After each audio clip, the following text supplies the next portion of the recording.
Добар ден. Државниот систем на Никола Груевски се распаѓа по сите шавови. Последниот шокантен случај со смртта на малата Тамара е класичен доказ за целосен распад на здравството. Повеќе од јасно е дека се направени огромни институционални пропусти, за жал трагични за малата Тамара. Според сознанијата на Социјалдемократскиот сојуз на Македонија, уште во првото конзилијарно мислење наведено е дека е случајот на Тамара итен.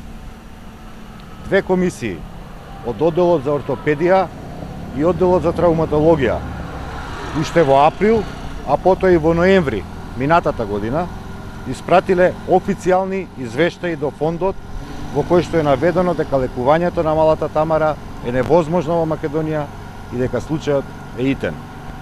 Второстепената комисија во фондот за здравство го имала последниот збор.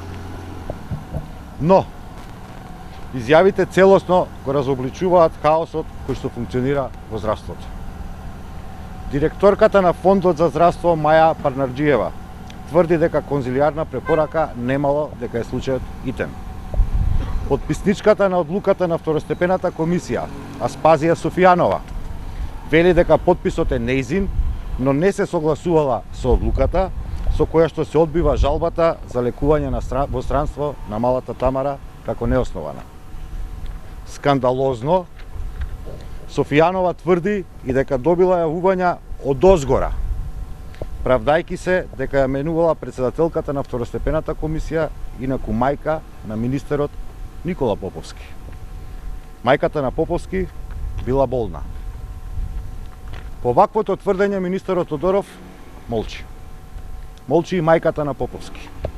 После загубен детски живот, што и да се каже, е премалку. Оставката на Никола Тодоров е далеку од доволна. Бидејќи има и други вакви случаи во Македонија, повикуваме да не се чека. Веднаш бараме да се реагира, да се преземат сите мерки, итно да се испратат овие лица на лекување во странство. Ви благодарам.